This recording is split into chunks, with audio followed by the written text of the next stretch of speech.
In a tranquil village surrounded by towering mountains, a young monk sat alone on the temple's steps. His eyes were fixed on the busy fields below, where the villagers worked with a sense of purpose.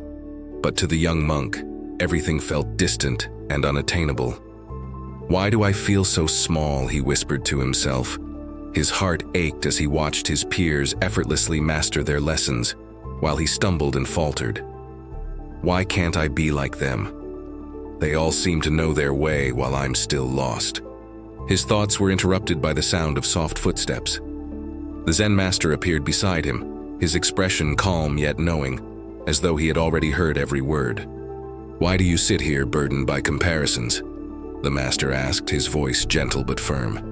"I'm not enough, master," the monk confessed, his voice thick with frustration. "Everyone else seems to be ahead, more skilled, more accomplished. I feel like I'm always behind, as if I'm falling short in everything."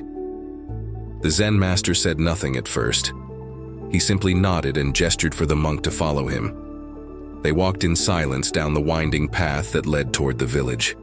In the fields, the Zen master pointed to a young boy, no older than the monk, struggling to carry a heavy basket of grain. His steps were slow, his face flushed with effort. Ahead of him, an older boy carried a much larger basket with ease, moving quickly toward the storage hut.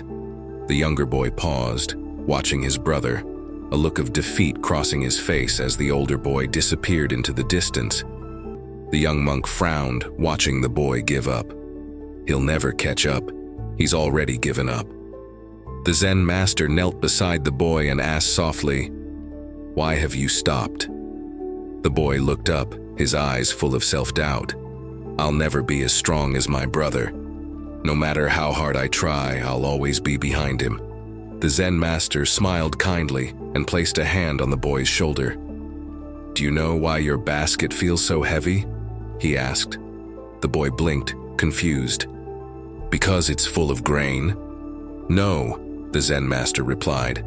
"It feels heavy because you are carrying your brother's basket in your mind while trying to carry your own. Let go of his burden, and you will find your own load much lighter." The boy stared at the Zen master, then looked down at his basket. Slowly he stood, focusing only on his own task. One small step at a time, he moved forward, his confidence returning. The Zen master turned to the young monk. "Do you see? Comparison steals your strength. It makes you carry burdens that aren't yours to bear, distracting you from your own path." The monk nodded, his eyes following the boy who was now making steady progress. "But master, how do I stop comparing myself? It feels so natural, it's like I can't help it." The Zen master smiled faintly and led the monk to a quiet stream nearby. He picked up a small pebble and dropped it into the water. "Look at the ripples," he said. "Each ripple is like someone else's journey.